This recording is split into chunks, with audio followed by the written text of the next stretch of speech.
Welcome to this is March, right? The March AngularJS Meetup, sponsored by Calcomi. And this month we're going to talk about HTTP interceptors. I don't know how many people have actually done something with an HTTP interceptor. About 3 or 4, okay, 5. So I don't know how many people know what they are, but we'll talk about them. They're basically a factory component that you can use that will intercept the request sent by the HTTP service.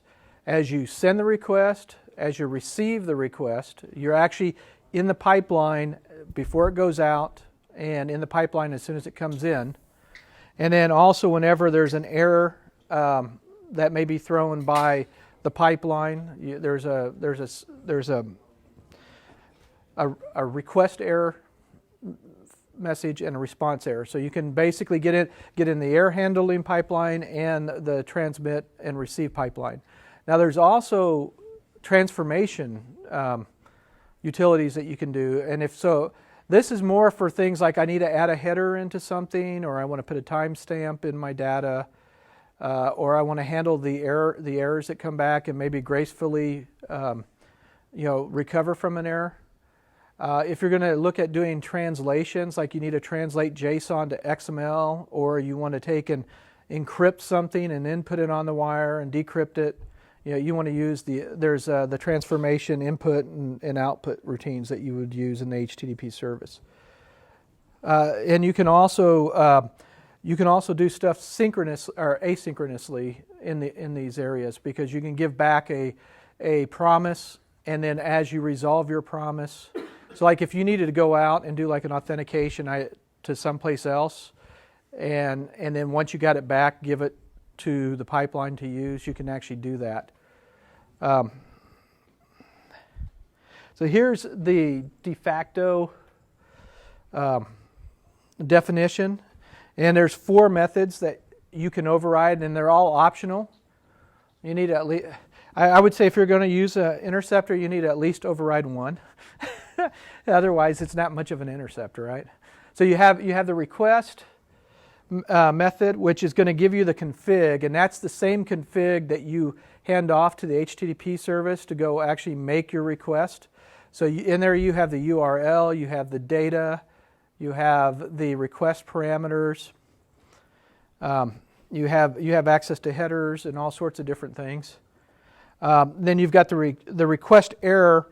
And that's going to actually, if for some reason down the pipeline something else throws an exception or something, it's going to invoke that request error method. And then you can handle that. And then you could turn around and do something else to gracefully recover from it. Because you could also use the request error for when you get a redirect to authenticate against a site. And then we have the response method, which is going to be given to you as it's coming back up the pipeline. And you actually get the response data object. You can have access to the config object as well. And then you have the response error. And that's basically if somebody throws a 500 error or a 400 error or something like that they're getting back from the server, it's going to invoke that method.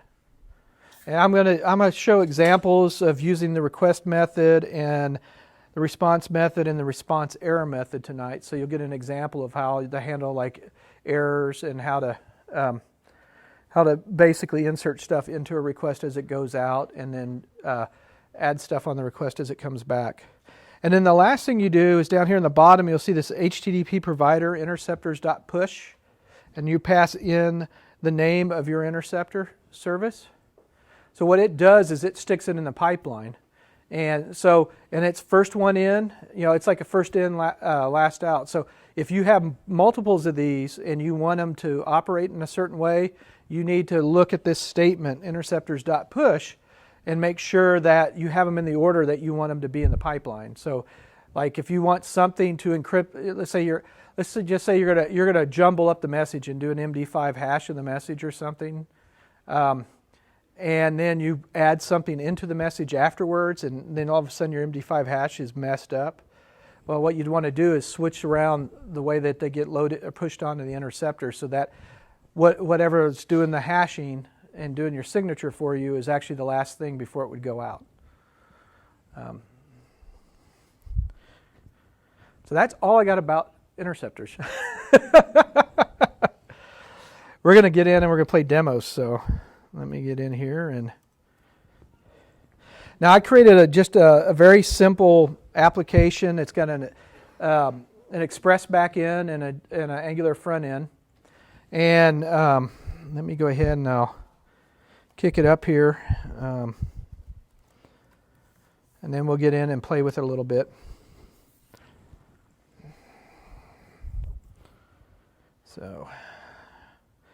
So this is just if you want to do mean development, this Angular full stack generator is actually a really good generator as far as it provides you Mongoose and MongoDB stuff on the back end. It has full express front end routing and all that, and they've actually added stuff to it so that you can create routes dynamically. You can create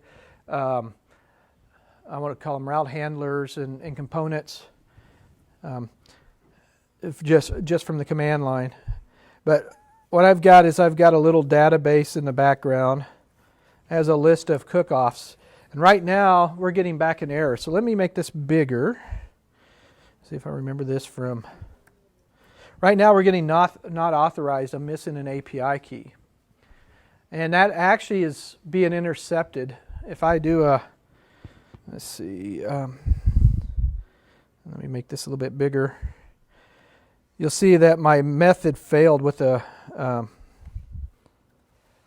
404 not found error down there at the bottom, because the server, if we come over here and we actually look at our server here and my API here for cook-offs, and all this is doing is pulling stuff out of a Mongo database. You know, it just does your REST API, but actually the controller is what actually goes and gets all the data, and it has this little component called validate API key, and what it's doing is that component's looking on the well, I'll actually bring it up because it's right here.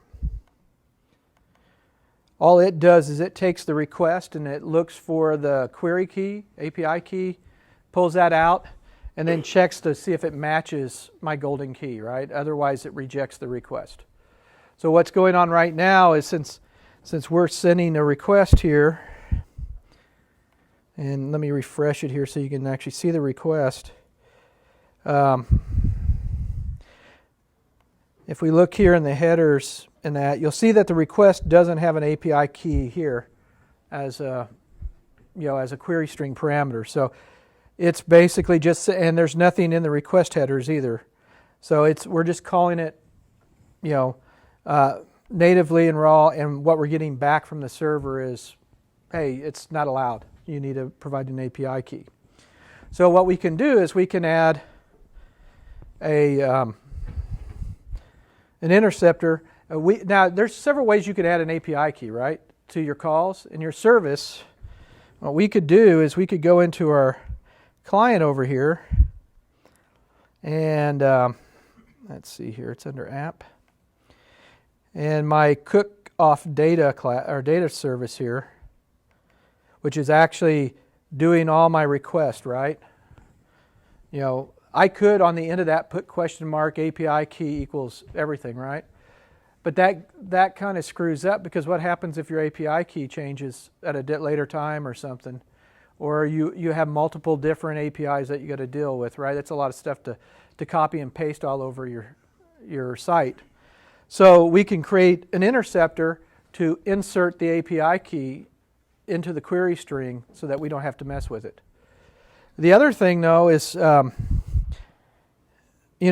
normally if let me turn off my error service here, because this actually this is the first interceptor I want to go through. But let me turn it off. And I want to show you what happens when it's not there. So now if we refresh the site, he's still failing. And we still get the error that, oh, you can't find errors. Hold on. Did the wrong part. I need it just to be nothing. So hold on. This is not the one I wanted to get rid of, so it's the error interceptor. Sorry about that. This is the one that nobody cares about. So let me just comment this out, and we'll talk about it in just a second. So we get our stuff back, but if you notice down here on the bottom, there's nothing in errors anymore. So what I was doing with the interceptor I just commented out is I was actually capturing the error message that was coming back from the server and then putting it into a service that the application could say, hey, if there's an error, give it back to me. So we're no longer seeing the errors. And kind of give you some background on how that was working here is, let me find my cook-off page here. And this is a little busy here, but what we're doing is we're saying, okay, let's do the init here.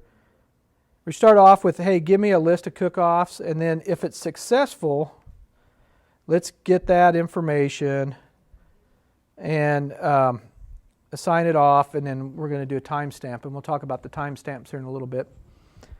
But then the next object, the error function says, okay, get me the error messages if it failed, and assign that so that we can actually put it in a list down below. Well, the way that error service, which is what all it has is two methods: add error message and get error messages. It doesn't have anything to actually pull those error messages off of the wire or handle any of that stuff. So all this is really just it's a service that sits there and handles error messages, but anybody can add an error message into it, and anybody can pull the error messages from it. But it doesn't know anything about how error messages are generated. So our first interceptor that I'm going to introduce you to is really an interceptor that is responsible for monitoring response errors. And what it does here is whenever an error is thrown on a response, he's going to look at the status of the response, and if it's a 404 error, he's going to call add error message. And normally what happens is when the server kicks back an error message, he may or may not give you text back. And it'll always come back in response.data if they do send data in response to it. So and then we basically will reject the request. So it's going to kick back, and it'll get thrown into the error side of the HTTP then statement, or the dot error method will get executed if you're familiar with the two. And then what we're also doing is we're just registering it here using a config call on the module. Any questions? Now we could take this wrapper out and where this response.status equals 404, and we could do that for everything, for all errors, but right now all I'm throwing back is a 404 error, so it doesn't really matter from that perspective. As a matter of fact, you can see I threw a 404 here. See if I can make this bigger too. Oh, no, he won't go bigger. But so now that I've uncommented this, we should now see our error messages show back up. So you see the error message back up. So what's happening is when that error gets thrown on the request, he intercepts it. He calls the error service that says, here, add an error message. And then he basically causes the function, the request, to fail. And then that basically throws us in the code that says, okay, I'll go see if there's any error messages, and I'll display it on the screen. So we're using a bunch of little small components, putting them together, and we can reuse that error service, in our other screen, our other views and that. Now the next thing we'll do is let's go look at our API interceptor. And it's not too much different than the error interceptor, except that this time we're going to deal with the request method. So we're getting in the request pipeline, when we get the config, and the first thing we check to see, is there any request parameters in the configuration? If not, let's go ahead and create an empty object and stick it in the parameters so that we don't blow up when we assign, params API key. So then that way we can set the API key and then we paste in our magic key. And then we return back the config that we modified. And so then that gets on down to the service and then on the wire. So now what should happen, if we look over here, is when it refreshes, you'll see our error went away and we should actually get some data. Yep. So we've actually got data coming back now. And if you actually look at our request here, oh, that's not the right one. It's this one here. And I want you to look at something. See, this is HTML request and stuff, and we're going to modify this a little bit so that we don't put this on the end of HTML files. Because really we're looking at anything that's in the API space, right? It doesn't matter about the HTML. But you'll notice now our request has the API key on it. And if we look at the response, he's happy with it because we actually provided the API key that they wanted. And then if we go back over here, you can see that he actually, it's kind of hard to see on this. Let's see if I can bring it up a little bit. But it actually shows the API key down in the bottom that it received. So again, like I said, all we're doing is we're modifying the params, right? So now what we can also do is we can look at, let's look at what the config object has. So let's go over here to the Book of Knowledge on AngularJS, which is the API documentation for HTTPS. And am I hooked up or am I lost?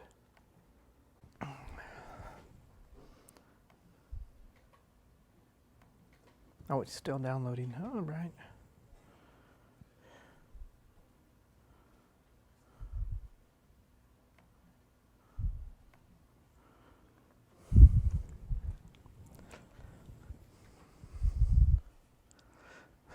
So while we're waiting, who's all going to NV Vegas or NG Vegas?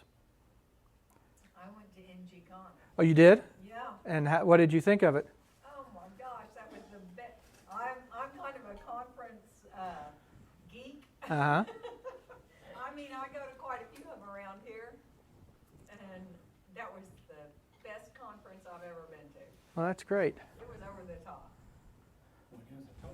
Yes, it was. Well, NG Conf was, 2 weeks ago, right? Yeah, 2 weeks ago in Salt Lake City. Yeah, and NG Vegas, I think, is, if I remember right, NG Vegas is in May, isn't it? May. Yeah, I don't know. It's coming up shortly. Man, that's really slow. Well, we'll just do some, instead of waiting for that, let's go over here to my app and let's just set a breakpoint right here. Let's refresh this and we'll look at what comes back. So if we look at the config object over here, so we have a URL and you have transform request and response, and those are where you want to do stuff like convert stuff from JSON to XML or change everything to Pig Latin from English or whatever like that. And you have the transform request and transform response methods that you can add on, and then you've got your headers, and you've got basically a list of headers, and then you've got your cache objects, which basically the cache object is where it goes to when it's looking for different things, right? Like your cache factory in that. And so you can put stuff in there. You notice there is no params in here right now. So as we go through here, watch it and it'll change. And you see now we have the params object there.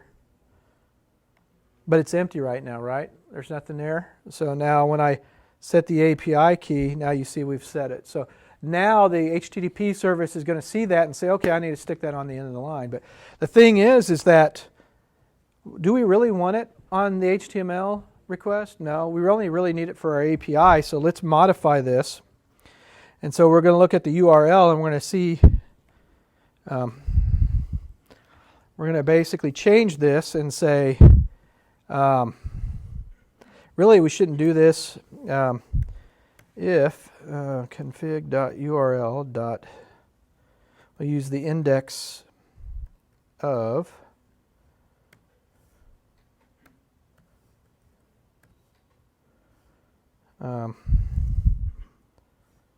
let's see. Well, actually, why don't we just look for /API/. That way we know we're on our API path, right? So, and what we want to do is we want to make sure it does not equal -1, because if it doesn't equal -1, then we know that it's somewhere in our URL. So then we'll go ahead, and now what we'll do is we'll take and we'll put this in here. So we'll only do it if the URL has /API/ in it. Now if we wanted to, we could also change this, and if we wanted to send a different API key to a different domain, we could also make this more complex. And so we could say, okay, I want to do one for Teams, and I want to do one for cook-offs, and I want to do one for, for X or Y, and we could put a different API key on each one of those based on the path. So let's go ahead and save this now. And what we should get, so now you notice we're stopped on the, do we have API in here? No, we don't, so he's just going to return it, right? Now he's going to say, do we have API in here? Oh, you know what? I should take off the slash in front of it. Let me take care of that. So we're just looking for API/. So we got app cook-offs. And now API, so now we're going to basically add that on there. And so if we go back over here, you'll look that now cookoffs.html doesn't actually have the API key listed in it anymore.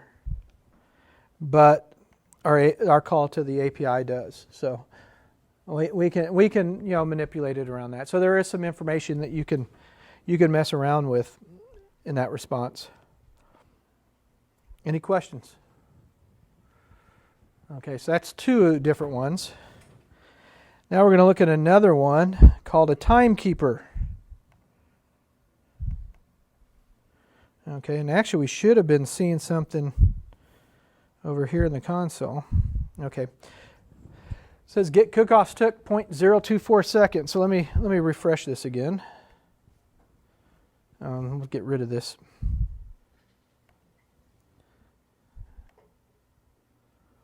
So we got our cookoffs back, and it says it took 0.026 seconds. So what the timekeeper does is he's handling both the request and the response methods of the HTTP interceptors. And so what we're doing is we're adding something into the config object. We're doing request timestamp, and then we're going to do a response timestamp. And in that way, somebody else, when they actually get the response back in their then method, can pull that information out and display stuff. So if we go back over here and look at our cook-off controller, I guess I got to uncomment all these. I thought I got them all first, but so what we're going to do here now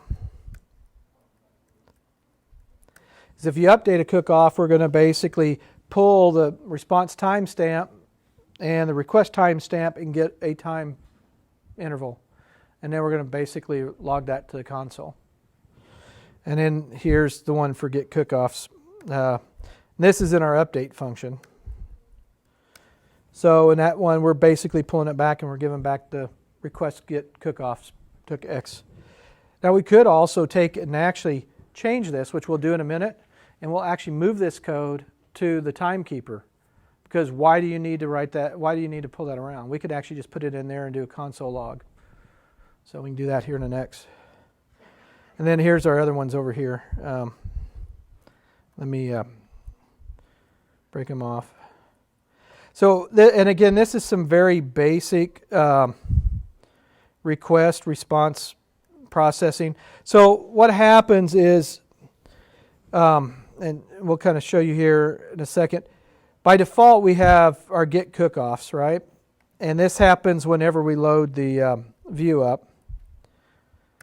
And then with a list, you can actually add a new cookoff, which is going to basically switch you over to a form, and that's going to have an empty object in it. You can fill it in and then click update, or you can edit a cookoff. So what it'll do is it'll take the index of the item in the list and then pull that out of the array and allow you to edit it, and then you update it. And then it actually calls this update method. Well, if it's a new cookoff object, it's not going to have an underscore ID property on it because it hasn't been created yet in the Mongo database. So that's what we're using as our key. If we don't have an ID, we know it hasn't been inserted into the database yet. So in this case here, if it does have a dot underscore ID, then we'll call the update method on our cookoff data service. And he'll go through it, he'll update it, and then once it's successful, we'll go ahead and we'll list the response or the time it took. And then what we're going to do is we're going to go back and we're going to refresh the cookoff list so that we refresh the site. Now we could get a little bit fancier in this, but this way we're hitting the thing twice in the background. Now if it doesn't have an ID, then we're calling add cookoff, which is going to insert it into the database.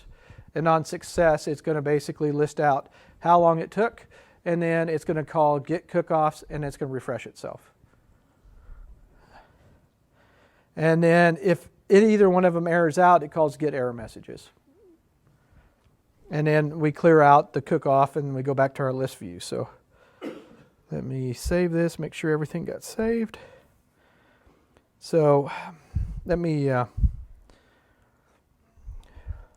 going to bring this back to about 100% for a second so you guys can actually see.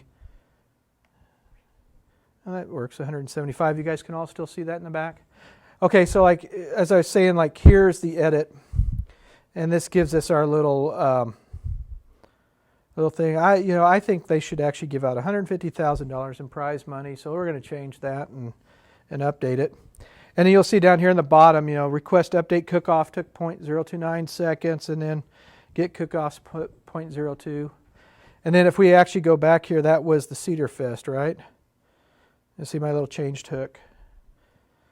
So we'll cancel out of this. Now let's go add a new one. And the name of the cook-off, we'll call it Jim's Big Barbecue Bash. I'll put it in Texas. And you know what? I think it needs to be on the 4th of July because that's when all the good parties are, right?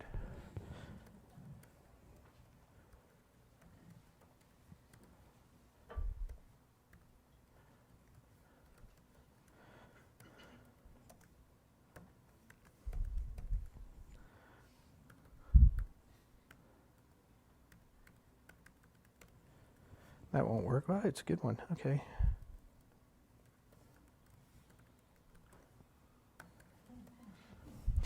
And let's say KCBS Red. Oh, no. We'll say Rib Liquor Fred. And contest number 666. And their prize money is going to be $1.50. Hey, they're poor. They're on the farm. And you'll see here that add cookoff took 0.00 seconds, and it took a little bit longer to pull it back. So that's one way to do that. Well, like I said earlier, we can actually change this. We can get rid of all that because why do we need all that? We can actually just go ahead and we can use the URL on the response object, right? And we can take and we can do this in our timekeeper. And then we don't have to put this all over our code, which is the best thing to do, right? Each little component does one thing and one thing only. You don't have everybody doing all sorts of stuff. So let's cut that out of there right now, and let's go back to our timekeeper service. And on our response, we can just take this, but we're going to change this from get cookoffs, we're going to use config.url, right? So we'll put this here plus response.config .url plus took. And then the reason I want to keep that in there is in case somebody else was using those timestamps, we don't interfere with them in our code, right? All we're doing is we're going to just move the logging to there. And so now what we should see over here is, you notice now it's like API. We get the full, cookoffs. We get every request that goes through the XHR, XHR request pipeline gets that. And if you notice, all the HTML partials actually go through there. It's not like a normal browser load request. It's actually an XHR request.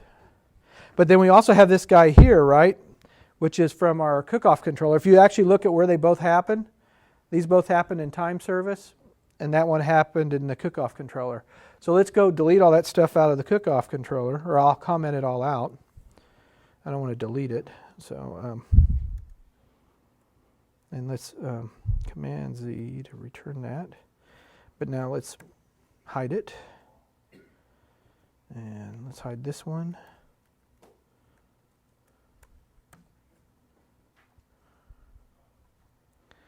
And let's hide this one.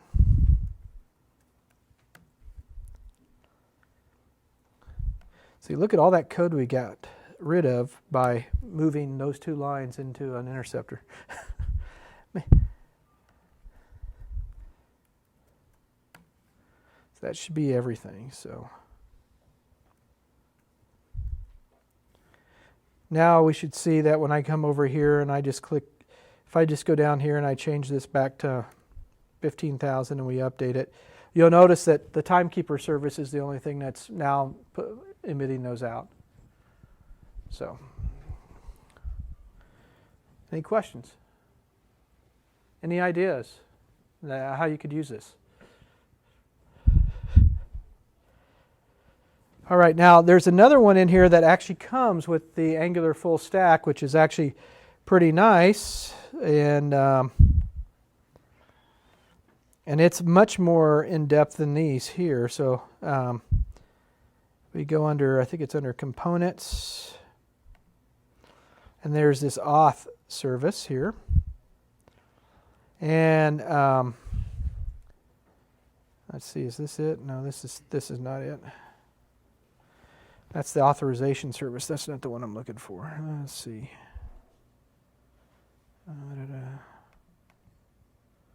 This one, no.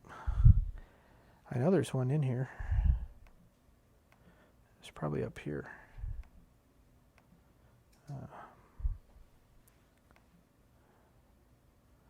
No, it can't be those. Where is it? Oh, here it is. This is the authentication interceptor.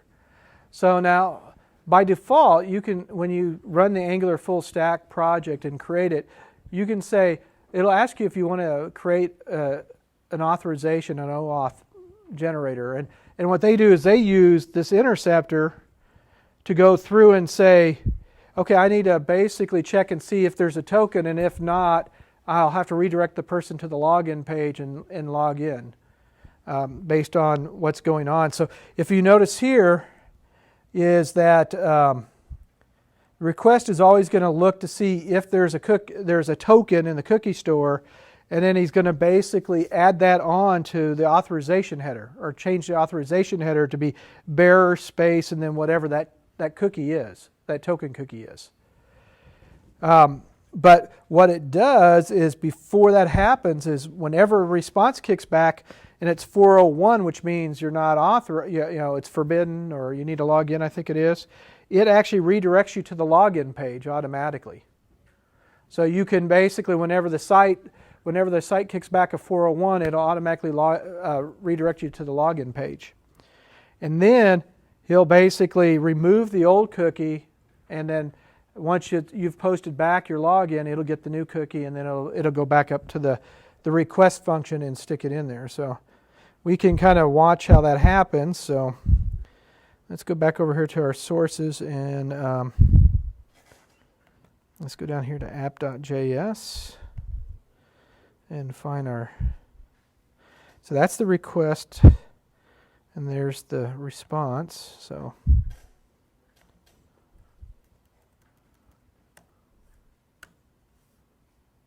now it's looking to see if we have config headers. So, and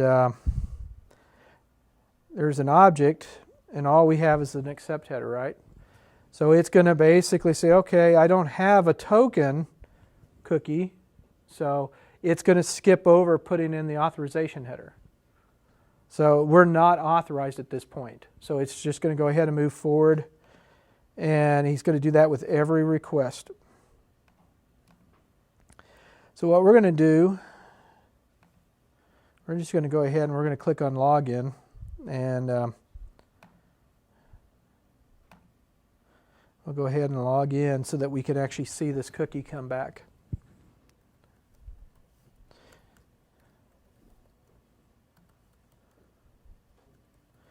And why not be the admin? So now let's see. Now he's hoping he's got an authorization header here. So now you notice we've got a cookie here now after we did the login. So now it's going to basically add that authorization header to every request.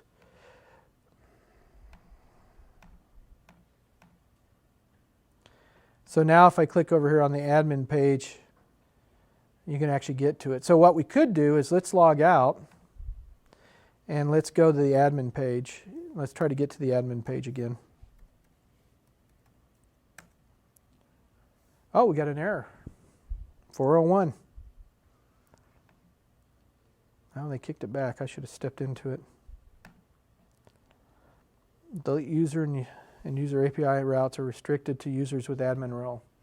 So he's basically kicking back an error message back saying, you can't go there, right?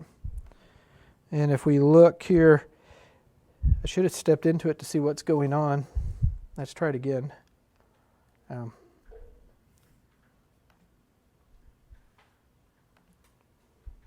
Okay.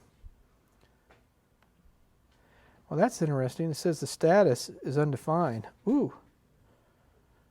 So our response is actually unauthorized. No authorization header was found. So he's just kicking it back. And I'm sure it's probably... that's probably what's kicking it back, because really you have no response at that moment. And actually, if you look at the network, what's coming back on the network, if we look at preview, really it isn't sending anything back other than the 401 and that. So there is no dot status. He's coming back because it's an error.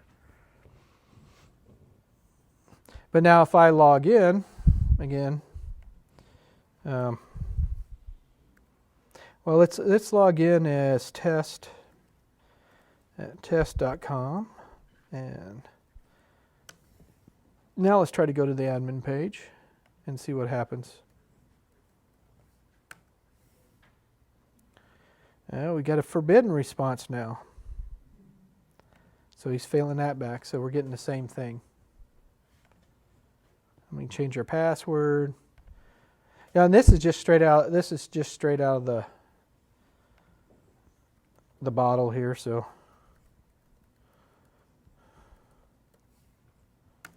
we'll log in. Let's go to the admin page, and now we shouldn't get to the error. We get to the admin page now.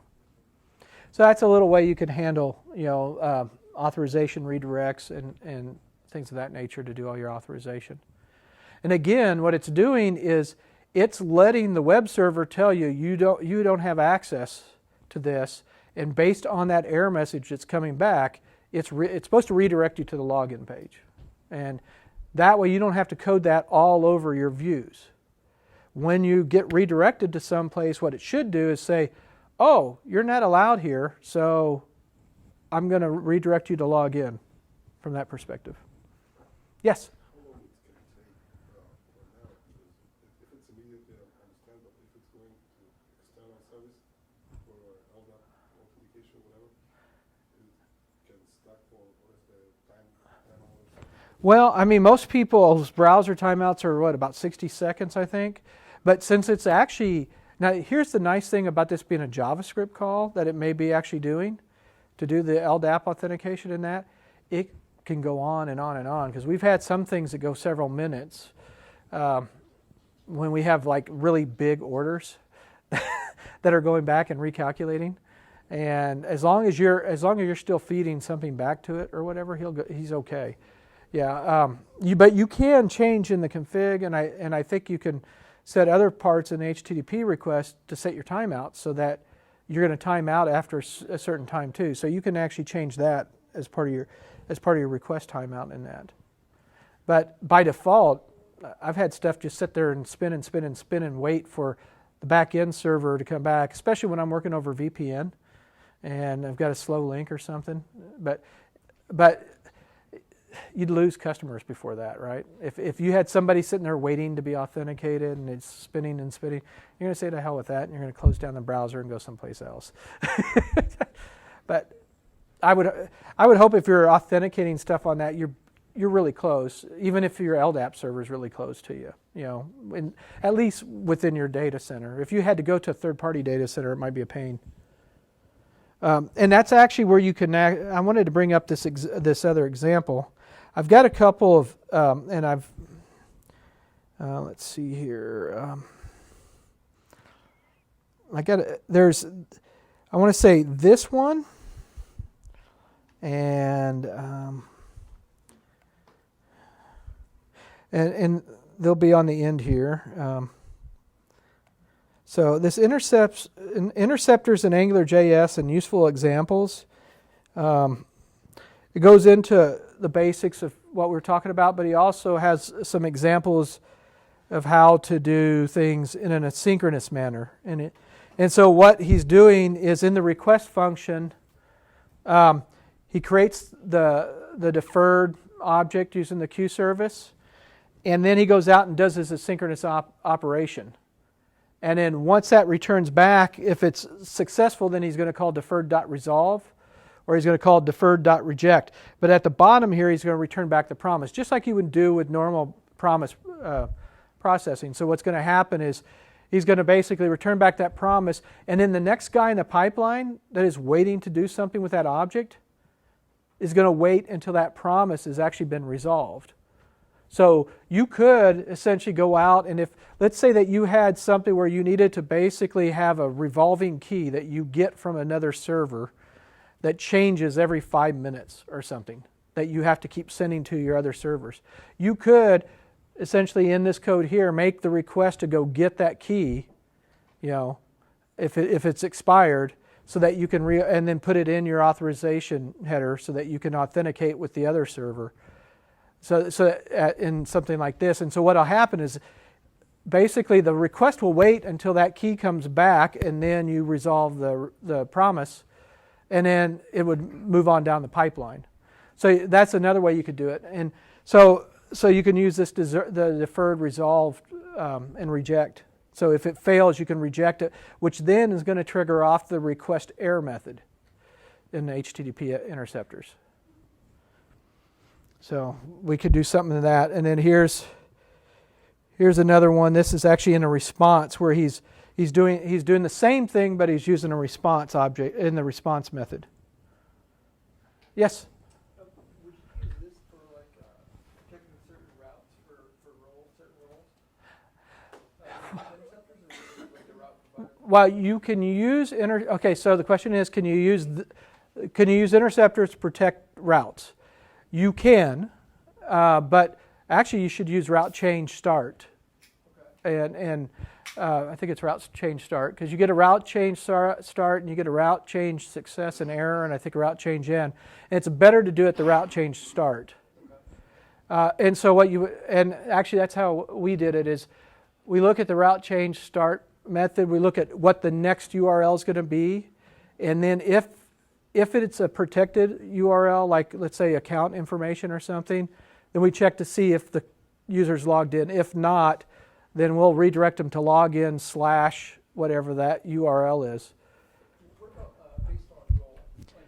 Where do you guys configure that? Like if you're trying to protect a route based on role, are you configuring Well, I do mostly API work, so we protect the APIs based on role back, but on the server.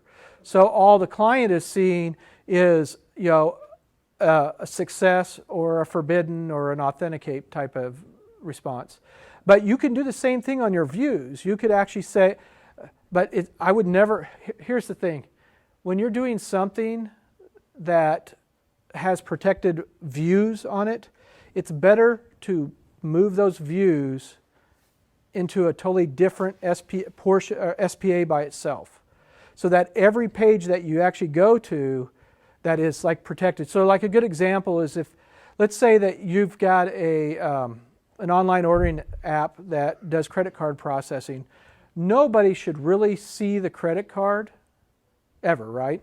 Through that whole thing, except for one person, and that's the one person that's actually having to deal with issues with the credit card processing, right? So what I would do so that nobody ever has a chance to get to that page except for that one person is that is going to be in a separate little, you know, single page application or web page by itself that is protected by the server so that, you know, your server credentials are going to allow you there. So in that scenario, would you just have a single web server, but just maybe different pages that are hosting? Right. I might have an index.html that hosts the major application, you know, and then I might have, let's say that I have functions to manage products, manage orders and stuff like that. I might have a products.html and orders.html, and then those might have different roles associated with them. And in that way, based on when you logged in, you would see new menus that may pop up. But I would make sure that those menus come from my server, and that they're not encoded in my HTML. Because the number one mistake a lot of people make is they think that if I don't show it, nobody's ever going to access it. And if I ng-if it, nobody's ever going to manipulate the parameters to hide it. So the best thing is if you don't want somebody to get to it unless they actually have or they have a right to be there, you know, you should not make it available to them in the single page application from a security perspective. So like good examples, we're working on the back end to our online ordering system, you know, and we do chain-based ordering, and so we have franchises, you know, that tie up into a chain. Well, there's certain things that the chain, you know, leadership should see. There's certain things that the franchisee owner should see. There's certain things that the managers at each one of the stores should see. But like a manager at a store shouldn't see what's going on at the chain level. You know, he should only be worried about what he sees. And so what we do is you come back and you get a menu based upon your role in the organization. And so you may have, at a store level, you may have 5 things that come back in the menu. You may be able to look at your sales, you may be able to change your store hours, you may be able to change your store pricing, and that's it. And then at the franchise level, you may have 6 items, and one of those is all my stores for my franchise. And at the chain level, it may be all stores, and they may have 7 or 8 items. So that's the type of thing you need to think about when you're putting an app together, because a lot of people will say, oh, I can put all this stuff in one big JavaScript file and have a bunch of stuff, but it's better to think about, you know, your SPAs, and sometimes it doesn't hurt to go to a different HTML file if you're doing different things. And so you just keep the session, I guess. Yeah, well, once you authenticate with the server, right, you're not leaving the server. Sure. So and so a good example is with ASP.NET. You know, if you log in through their membership provider, they create a cookie, their forms auth cookie, and you can set it for an expiration. You know, it could be 20 minutes, it could be 2 weeks, it could be, you know, it could be a year or so, depending on what your policy is. As long and what that actually has in it is really nothing more than your user ID for the application. So when it comes up and it gives you back the identity, which is a username, and then you could go look up the user, and then you know what his roles and responsibilities and that are. So that's residing as a cookie on the client machine. So then you don't have to go back and re-authenticate as long as that's still valid. And browsers are really good at getting rid of cookies when they expire. And they're really good at not sending cookies if you mark them as HTTPS and you try to go to them over HTTP. Because we have a couple of those where we have session IDs, and they're always marked HTTPS only, but then we're working locally on our local machine, and all of a sudden things don't work because our session, it issues the session ID over and over and over, but since we're not sending to, we're doing HTTP localhost, it looks at us like, well, did you really think I was going to send that back? So, any other questions? But this, like I said, this is a really good site, and this is another good one here, in a little bit more detail. And let's see. That was it for that guy. These are the references. I'll post a link to this up in the discussion board, along with the source code, the link to the GitHub for the source code. And then once I get this moved up to YouTube, it'll be there as well. And this will be basically at my GitHub. Just look for HTTP Interceptor example. And that's pretty much it. Anything else? Any questions, guys?